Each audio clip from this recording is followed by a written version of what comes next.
এক সাহাবী এসে নামাজ পড়লেন, নামাজ রাসূল ইসলাম দূর থেকে দেখতেছেন লোকটা কি করে।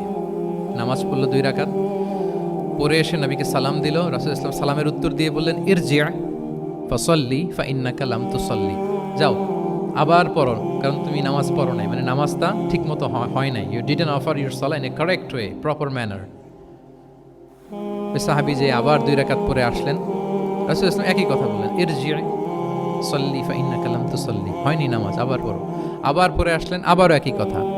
এখন 3 বার পড়ার পরেও যখন হয় না, বেচারা ভাবলেন আবার যে বললে তো একই হবে, আমি তো এটাই জানি। তিনি বললেন, মা উহসিনু গায়রাহ, ইয়া রাসূল, এর চেয়ে ভালো আমি আর পারি না, ফাআল্লিমনি ইয়া রাসূলুল্লাহ, হে নবী আমাকে একটু শিখিয়ে দেন কিভাবে পড়ব।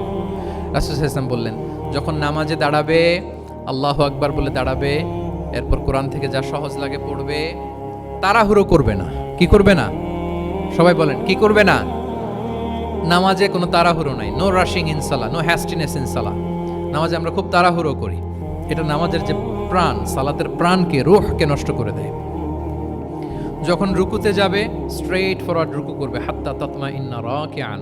রাসূল সাল্লাল্লাহু আলাইহি ওয়াসাল্লামের রুকুর পিঠটা ছিল একেবারে স্ট্রেইট, এই টেবিলটা যেরকম স্ট্রেইট এরকম স্ট্রেইট।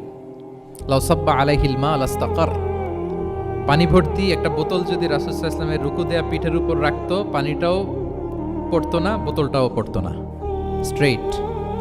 এরকম উদাহরণ দিয়ে সাহাবারা বলতেন যে এত স্ট্রেইট রুকুর পিঠ যে পানি ভর্তি গ্লাস রাখলে পানিটাও কাঁপবে না, বোতলটাও পড়বে না। রাসূল ইসলাম বলতেন, সবচেয়ে বড় চোর যারা নামাজে চুরি করে। সাহাবারা বললেন, এটা আবার কিভাবে? তিনি বললেন, লা ইউতিম্মু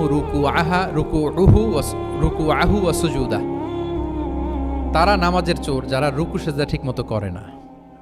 তো বললেন যে রুকু থেকে আবার স্ট্রেট হয়ে দাঁড়াবে, যখন সিজদায় যাবে ইতমিনানের সাথে, উইথ রিল্যাক্সেশন।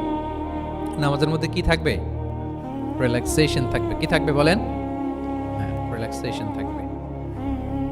যখন বললেন যে এই 1 রাকাত যেমনি তোমাকে শিখালাম, সব নামাজ তুমি এইভাবে পড়বা, উইথ রিল্যাক্সেশন, নো রাশিং, তখন সাহাবী শিখে গেলেন। তাহলে